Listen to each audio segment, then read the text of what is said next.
மூலஸ்தானத்துல 5 தெய்வங்களை பார்க்கக்கூடிய ஒரே சன்னிதானமாக இருக்கக்கூடியது. சைவ வைணவ ஒற்றுமைக்கு இலக்கணமாகவும் இந்த திருத்தலம் விளங்குகிறது. மதிப்பிற்குரியோருக்கு ராம்ராஜ் காட்டன் வேஷ்டிகள், ஷர்ட்டுகள். திருச்செந்தூருக்கு அப்புறம் முருகப்பெருமான் கல்யாணம் பண்றதுக்காக வந்த இடம் திருப்பரங்குன்றம். தன்னுடைய வளர்ப்பு மகளாகிய தேவயானையை அவருக்கு மனம் செய்து வைக்கணும் அப்படின்னு தேவேந்திரன் விருப்பப்பட்டு அந்த திருமணத்திற்காக தேவாதி தேவர்களோடு முருகப்பெருமான் எழுந்தருளிய திருத்தலம் அப்படிங்கிறது தான் இந்த திருப்பரங்குன்றம். நீண்ட நாள் இந்த திருமண தடை அல்லது திருமணத்தில் ஏற்படக்கூடிய தோஷங்களால் வருகின்ற பிரச்சனைகள் இது எல்லாமே நீங்கக்கூடியதாக சுவாமியை எதனால சுவாமி இங்க ரொம்ப விசேஷம் திருப்பரங்குன்றத்துக்கு அப்படின்னு ஒரு தனி விசேஷம் என்ன இருக்குன்னு கேட்டீங்கன்னா, மூலஸ்தானத்துல 5 தெய்வங்களை பார்க்கக்கூடிய ஒரே சன்னிதானமாக இருக்கக்கூடியது. சைவ வைணவ ஒற்றுமைக்கு இலக்கணமாகவும் இந்த திருத்தலம் விளங்குகிறது. முதல் படை வீடுன்னு திருப்பரங்குன்றத்தை சொல்றாங்க. ஆனா பகவான் சம்ஹாரத்தை முடிச்சுட்டு தான் இங்க வர்றாரு. அப்போ இது எப்படி முதல் படை வீடு ஆகும் அப்படின்னு நக்கீரரால தான் இந்த படை வீடுகள் வரிசைப்படுத்தப்பட்டது. அப்ப நக்கீரருக்கு முருகப்பெருமான் அருள் புரிந்த இடமாக இந்த தென்பரங்குன்றம் அப்படின்னு சொல்லக்கூடிய திருப்பரங்குன்றம். உலகெங்கும் இருக்கக்கூடிய பக்தர்கள் எந்த நேரத்திலும் கோலக்குரத்தியுடன் வருவான். குருநாதன் சொன்ன சீலத்தை மெல்ல தெளிந்தேற்றுவார் சிவயோகிகளே, காலத்தை வென்றிருப்பார் மரிப்பார் வெறும் கர்மிகளேங்கிறார். வணக்கம். திருப்பரங்குன்றம் குடமுழுக்கு விழாவில் கலைமாமணி தேச மங்கையர்க்கரசி அம்மாவோட பேச இருக்கோம். வணக்கம்மா. வணக்கம். திருச்செந்தூரை தொடர்ந்து திருப்பரங்குன்றத்திலேயே உங்களை சந்திச்சது மகிழ்ச்சி. திருப்பரங்குன்றம் இந்த கும்பாபிஷேகம் எந்த அளவுக்கு சிறப்பு வாய்ந்ததுமா? திருச்செந்தூரை பார்த்துட்டு அடுத்து நம்ம இப்ப திருப்பரங்குன்றத்துல பார்த்துருக்கோம்.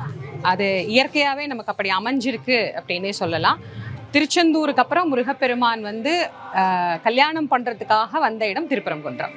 திருச்செந்தூர்ல எப்படி சூரனை சம்ஹாரம் பண்ணிட்டு சுவாமி சிவபூஜை எல்லாம் முடிச்சுட்டு தேவர்களுக்கெல்லாம் தரிசனம் கொடுத்து சந்தோஷமா மகிழ்ச்சியா இருக்கிறார்.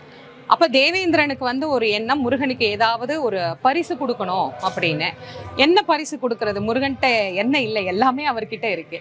அப்ப இல்லாத எதையாவது ஒண்ண முருகனுக்கு பரிசாக கொடுக்கணும் அப்படின்னு யோசிச்ச போது அப்ப முருகனுக்கு இன்னும் திருமணம் ஆகல. அதனால தன்னுடைய வளர்ப்பு மகளாகிய தேவயானையை அவருக்கு மனம் செய்து வைக்கணும் அப்படின்னு தேவேந்திரன் விருப்பப்பட்டு அந்த திருமணத்திற்காக தேவாதி தேவர்களோடு முருகப்பெருமான் எழுந்தருளிய திருத்தலம் அப்படிங்கிறது தான் இந்த திருப்பரங்குன்றம். அப்ப கும்பாபிஷேகமும் அதே மாதிரி சரியா அமைஞ்சிருக்குன்னு நான் நினைக்கிறேன். முதல்ல திருச்செந்தூர் நிறைவாயிருச்சு, இப்ப திருப்பரங்குன்றத்தினுடைய குடமுழுக்கம் இப்ப நடக்க இருக்கு. அதனால முருகப்பெருமான் ரொம்ப அழகா சூரனை சம்ஹாரம் பண்ண பிறகு மகிழ்ச்சியா சந்தோஷமா மனக்கோலத்தோட எப்பவுமே இந்த திருமண கோலம் அப்படிங்கிறது சுவாமியை அருள் புரியக்கூடிய கோலங்களிலேயே திருமண கோலம் மிக உயர்ந்தது அப்படின்னு சொல்லுவாங்க. எதனால் அது ரொம்ப உயர்ந்தது அப்படின்னா, சுவாமி கல்யாண குணநலன்களோடு நமக்கு எழுந்தருளி இருக்கிற ஒரு மூர்த்தியாக காட்சி தருவார். கல்யாண குணநலன்னா என்ன அப்படின்னா, இப்போ நம்ம கல்யாணம் செய்கிற போது அந்த நேரத்துல நல்ல குணநலன்களை வளர்த்துக்கணும். ஏன்னா அடுத்த இன்னொரு குடும்பத்தையும் ஏற்றுக்கொள்ளக்கூடிய ஒரு சூழல், அந்த மாதிரி நிறைய நல்ல விஷயங்களை எல்லாம் தரக்கூடியதான ஒரு குணநலன் மனிதர்களுக்கே அப்படி இருக்குன்னா அப்ப தெய்வத்துக்கு எப்படி இருக்கும்? அப்ப தெய்வம் கல்யாண குணநலத்தோடு இருக்கிற போது நம்ம என்ன பிரார்த்தனை பண்றோமோ, திருமணத்திற்காக, குழந்தைக்காக அப்படின்னு எதுக்காக பிரார்த்தனை பண்றோமோ அந்த பிரார்த்தனையை நிறைவேற்றக்கூடியதாக அமைந்த திருத்தலம் இந்த திருப்பரங்குன்றம். திருச்செந்தூர்ல பூஜா மூர்த்தியாக இருக்கிறதா நீங்க சொன்னீங்க. இப்ப திருப்பரங்குன்றத்துல ஐயாவுடைய நிலை, சுவாமி கல்யாண மாப்பிள்ளையா இருக்கிறார். சுவாமி பாத்தீங்கன்னா சுத்தி தேவாதி தேவர்கள் வாழ்த்த, பக்கத்துல நாரதர் இருப்பார், சாவித்ரி, அதுக்கப்புறமா சரஸ்வதி, பூதகணங்கள் எல்லாத்தோடையும் தேவயானையை கல்யாணம் பண்ணி ரொம்ப சந்தோஷமா ஒரு மாப்பிள்ளை எப்படி மணமேடையில பெருமிதமா இருப்பார், அது மாதிரி சுவாமி இங்க மூலஸ்தானத்துல ரொம்ப பெருமிதமா சிரிச்ச முகத்தோட சந்தோஷமா யார் தன்னை பார்த்தாலும் அவர்களுடைய குறைகளை நீக்கும் வண்ணமாக திருப்பரங்குன்றத்துல சுவாமி எழுந்தருளி இருப்பார். என்ன மாதிரியான வழிபாடு மேம் இங்க வர்றப்ப மக்கள் எதை மனசுல வச்சுட்டு திருப்பரங்குன்ற சுவாமியை தரிசனம்? பொதுவா திருப்பரங்குன்றத்துக்கு வர்றவங்க திருமணம் அப்படிங்கிற ஒரு நலனுக்காக, எல்லா விதமான நலன்களுக்காகவும் முருகனை கும்பிடலாம். எப்பயுமே நான் சொல்லுவேன், முருக வழிபாடு அப்படிங்கிறது இதுக்காகத்தான் அப்படிங்கிறது கிடையாது. கலியுகத்தினுடைய கந்த கடவுள் நம்முடைய சொந்த கடவுளாக விளங்கக்கூடியவர். இந்த யுகத்துல நமக்கு என்ன தேவையோ அது அனைத்தையும் தரக்கூடிய தெய்வமாகத்தான் முருகப்பெருமான் இருக்கார்.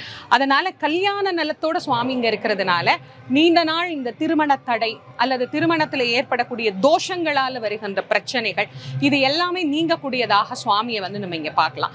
எதனால சுவாமி இங்கே ரொம்ப விசேஷம் திருப்பரங்குன்றத்துக்கு அப்படின்னு ஒரு தனி விசேஷம் என்ன இருக்குன்னு கேட்டிங்கன்னா, மூலஸ்தானத்தில் 5 தெய்வங்களை பார்க்கக்கூடிய ஒரே சன்னிதானமாக இருக்கக்கூடியது திருப்பரங்குன்றம் தான். கற்பக விநாயகர் இருப்பார். எந்த வழிபாடு துவங்கினாலும் முதல்ல பிள்ளையாரை நம்ம வந்து வழிபட்டுட்டு தான் துவங்குவோம். அப்போ முதல்ல கற்பக விநாயகர் இருப்பார். விநாயகருக்கு பிறகு சிவபெருமான் இருப்பார். சத்தியகிரீஸ்வரர் இருப்பார். அப்போ சத்தியகிரீஸ்வரருக்கு அப்படியே எதிரில் பார்த்தீங்கன்னா பெருமாள் இருப்பார். சைவ வைணவ ஒற்றுமைக்கு இலக்கணமாகவும் இந்த திருத்தலம் விளங்குகிறது. துர்க்கை இருப்பாள். துர்க்கை வந்து மகிஷனை வதம் செய்த தேவியாக துர்கா தேவி. பவழக்கணிவாய் பெருமாள்னு பெருமாளுக்கு பேரு. அப்போ சிவபெருமான் இருக்கிறாரு. அம்பாள் தாயார் மகா துர்க்கையாக இங்கே நமக்கு மகிஷாசுர மர்தினியாக அவள் நமக்கு காட்சி தருகிறாள். பிள்ளையார் இருக்கிறாரு, பெருமாள் இருக்கிறாரு. அப்புறம் நடுவுல மாப்பிள்ளையா முருகப்பெருமானை வந்து நம்ம இங்க வந்து கல்யாண கோலத்தோட பாக்குறோம். அப்ப நீங்க யோசிச்சு பாருங்க, ஒரு கருவறைக்குள்ள ஒரு மூலஸ்தானம் அப்படிங்கிற இடத்துல ஒரு தெய்வத்தை நம்ம பார்ப்போம். ஆனா இங்க 5 தெய்வங்களையும் ஒரே இடத்துல நம்மளால தரிசனம் பண்ண முடியுது அப்படிங்கிறது இந்த தலத்துக்கே உண்டான ஒரு மிகப்பெரிய சிறப்பு. இப்ப சிவபெருமானுடைய நலன், அம்பாளுடைய நலன், பெருமாளுடைய நலன், அதே மாதிரி விநாயக பெருமானுடைய நலன். சிவபெருமான் முருகனுக்கு பக்கத்திலே இருக்கிறதுனால அப்பா, புள்ள, அம்மா, குடும்பமா மாமனாரோட சுவாமி இருக்கிற இடம். அப்போ குடும்ப சகிதமாக நமக்கு தேவையான அனைத்து நலன்களும், இப்ப நம்ம குடும்ப ஒற்றுமை, குடும்பத்துக்கு தேவையான நலன் அப்படின்னு என்னென்ன இருக்கோ அது அத்தனையும் தரக்கூடிய தெய்வமாக இங்க சுவாமியை பார்க்கலாம். வாழ்க்கையில ஒரு கும்பாபிஷேகம் பார்க்கறதே பாக்கியம் அப்படின்னு சொல்லுவாங்க. நம்ம தொட்டடுத்து 2வது அதுவும் தமிழ் கடவுள் முருகப்பெருமானுடைய கும்பாபிஷேகத்தை நம்ம தமிழகத்தில் இருக்க அத்தனை மக்களும் வந்து கண்டு கழிக்கிறாங்க. இது வந்து முருகர் யுகம் அப்படின்னு சொல்றாங்க இல்லையா, அந்த ஒரு விஷயமா நம்ம எடுத்துக்கலாமா? இது மட்டுமே முருகர் யுகம் அப்படிங்கிறத வந்து நம்ம வந்து அப்படி அதை மட்டுமே பார்க்க முடியாது. கந்தபுராணம் என்னைக்கு துவங்கியதோ அன்னையிலிருந்து முருகருக்கான யுகம் தான். கந்தபுராணத்துல முருகனுடைய அவதாரத்தை நம்ம பார்க்கிறோம். அதிலிருந்து முருகப்பெருமானுடைய அருளாளர்கள், எத்தனையோ அருளாளர்களை தொடர்ந்து நம்ம பார்த்துட்டு இருக்கிறோம். அப்ப இந்த கலி உலகத்துல அனைத்து விதமான பக்தர்களுக்கும் முருகப்பெருமான் அருள் புரியக்கூடிய மூர்த்தியாக நமக்கு வந்து இங்கே காட்சி தந்து கொண்டு இருக்கின்றார். அதனால எப்பயுமே என்ன பொறுத்த வரைக்கும் என்னுடைய குருநாதர் வள்ளல் வாரியார் சுவாமி அவர்கள் எப்பவுமே சொல்வார், நமக்கு கந்தன் இருக்கும் வரை கவலை இல்லை, நாம தான் அவனை சரணடையணும். அவர் என்றென்றைக்கும் நமக்கு இருந்து அருள் புரியக்கூடிய மூர்த்தி. அதனால நாம எப்பெல்லாம் அவரை நினைக்கிறோமோ அப்பெல்லாம் உலகெங்கும் இருக்கக்கூடிய பக்தர்கள் எங்கே நினைப்பினும் அங்கே என் முன் வந்து எதிர் நிற்பனி. அருணகிரிநாதர் எழுதுறார், நீலச்சிகண்டியில் ஏறும் பிரான் எந்த நேரத்திலும் கோலக்குரத்தியுடன் வருவான், குருநாதன் சொன்ன சீலத்தை மெல்ல தெளிந்தேற்றுவார் சிவயோகிகளே, காலத்தை வென்றிருப்பார் மறிப்பார் வெறும் கர்மிகளேங்கிறார். உலகமெல்லாம் போகணும் தான் முருகன் மயில் மேலே ஏறி வர. அப்ப யாரு எங்க எப்படி நினைச்சாலும் அப்படி அருள் புரியக்கூடியவர். நமக்கு ஒரு நல்ல வாய்ப்பாக இப்பதான் வந்து ஒரு வாரம் தான் இடைவெளி. 7ஆம் தேதி வந்து திருச்செந்தூர், 14ஆம் தேதி வந்து நமக்கு திருப்பரங்குன்றம் அமைந்திருக்கு. இது முருகப்பெருமானுடைய ஒரு பெரிய ஆசியாக அருளாக நாம் எல்லோரும் பயனடையக்கூடிய ஒரு குடமுழுக்காக இதனுடைய பலன் எல்லாருக்கும் கிடைக்கணும்னு நான் உள்ளன்போடு பிரார்த்தனை பண்ணிக்கிறேன். சாமானியர்களுக்கான ஒரே ஒரு சந்தேகம், இப்போ முதல் படை வீடுன்னு திருப்பரங்குன்றத்தை சொல்றாங்க, ஆனா பகவான் வந்து சம்ஹாரத்தை முடிச்சுட்டு தான் இங்க வர்றாரு. அப்போ இது எப்படி முதல் படை வீடு ஆகும் அப்படிங்க? அப்படி நீங்க கணக்கெடுத்தீங்கன்னா குழந்தையா இருக்கிறது ஆண்டியாக பழனியில இருந்து தான் நம்ம கணக்குல எடுக்கணும். அது கிடையாது. படை வீடுகளை நமக்கு வரிசைப்படுத்தியவர் நக்கீரர். நக்கீரரால தான் இந்த படை வீடுகள் வரிசைப்படுத்தப்பட்டது. அப்ப நக்கீரருக்கு முருகப்பெருமான் அருள் புரிந்த இடமாக இந்த தென்பரங்குன்றம் அப்படின்னு சொல்லக்கூடிய திருப்பரங்குன்றம் அமைந்திருக்கு. அவர் தான் இந்த இடத்துல வந்து கற்கிமுகி அப்படிங்கிற பூதத்திடம் மாட்டிக்கொண்ட 999 பேரை 1000வது நபராக அவர் உள்ள போய் முருக வழிபாடு செய்து காப்பாற்றுகிறார். தான் அடைந்த பலனை தன்னுடைய மக்களுக்கு, உலக மக்களுக்கு தெரிவிப்பதற்காக ஆற்றுப்படுத்துகிறார். அதனால அந்த நூலுக்கு பேரு திருமுருக ஆற்றுப்படை அப்படின்னு பேரு. அவர் ஆற்றுப்படுத்துகிறார். அப்படி அவர் ஆற்றுப்படுத்துகிற போது முருகனை எந்த இடத்தில் தனக்கு நலன் செய்தாரோ அதோடு இல்லாத ஆதாரங்களினுடைய அடிப்படையில மூலாதாரம், சுவாதிஷ்டானம், மணிபூரகம், அநாகதம், விசுத்தி, ஆக்ஞா, அதுல மூலாதார தலம் எதுன்னா திருப்பரங்குன்றம் தான். அப்ப அந்த வரிசையில தான் அவர் நமக்கு அதை பாடி தருகிறார். அதனால முதல்ல சுவாமி கல்யாணம் பண்ண இடம் அப்படிங்கிறது நமக்கு வந்துடும். 6 படை வீடு வரிசைங்கிறது நக்கீரர் வரிசைப்படுத்தியதை வச்சுதான் நம்ம சொல்றோம். தமிழ் சொற்பொழிவுகள், தொடர்ந்து கும்பாபிஷேக வர்ணனைகள்னு ரொம்ப பிஸியாக இருக்கீங்க. இந்த நேரத்தில் உங்களோட உணர்வு என்னவா இருக்கு மேம்? எனக்கு ரொம்ப சந்தோஷமா இருக்கு. ஏன்னா நான் பிறந்தது மதுரை.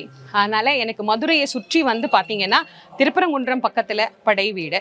என்னுடைய குருநாதர் வள்ளல் வாரியார் சுவாமிகளோடு இணைந்து நான் பேசிய பல இடங்களில் இந்த திருப்பரங்குன்றம் பங்குனி உத்தர விழாவும் ஒன்று. அதே மாதிரி பக்கத்திலே எங்களுக்கு 6வது படை வீடு இருக்குது, பழமுதிர்ச்சோலை அப்படிங்கிற படை வீடு. இங்கேருந்து ஒரு 3 மணி நேரம் போனோம்னா திருச்செந்தூர் இருக்குது. அதனால ஒரு 3 படை வீடுகளை சுற்றி பக்கத்திலேயே இளமையிலிருந்து பார்த்து பார்த்து வளர்ந்ததுனால எனக்கு ரொம்ப மகிழ்ச்சியாகவும் ரொம்ப சந்தோஷமாகவும் இருக்கு. முருகப்பெருமானுடைய வழிபாடு எல்லா பக்தர்களாலும் இவ்வளவு கோலாகலமாக கொண்டாடப்படுகிறது. என்னுடைய குருநாதர் வள்ளல் வாரியார் சுவாமி அவர்கள் எப்போதும் எப்படி முருகா முருகா முருகான்னு அந்த முருக சிந்தையை மக்களுக்கு பரப்பினாரோ அதே போல பாடும் பணியே பணியாய் அருள்வாய் அப்படின்னு சொன்ன மாதிரி முருகன் அந்த பணியை அளித்திருப்பதும் எனக்கு ரொம்ப ரொம்ப மகிழ்ச்சியா இருக்கு. நிறைய பேருக்கு வந்து முருக வழிபாடு செய்கிற போது இப்ப அவங்களுக்கு மனசுக்குள்ள ஒரு சந்தேகம், இவ்வளோ நாள் நாங்க நல்லா தாங்க இருந்தோம், எப்போ முருகனை கும்பிட ஆரம்பிச்சோமோ அப்பையில இருந்தா எங்களுக்கு சோதனைகள் அதிகமாகி கொண்டே சோதிக்கிறாருங்க. இல்ல எல்லாருக்குமே அந்த கேள்வி இருக்கு. நீங்க கேட்கறதுக்கு முன்னாடியே நான் சொல்றேன் பாத்தீங்களா? இல்ல உண்மையில நான் அடுத்த கேள்வியை வச்சிருக்கப்ப நீங்க யோசிச்சு முன்னாடியே கேட்டுட்டீங்க. இல்ல எல்லாருக்குமே அந்த கேள்வி இருக்கு. நான் முருகனை கும்பிட்ட ஆரம்பிச்ச பிறகுதான் எனக்கு நிறைய சோதனை வருது அப்படின்னு. ஒரே பதில் தான், என் குருநாதர் சொன்னதை தான் நான் உலகம் முழுக்க சொல்லிட்டு இருக்கிறேன்.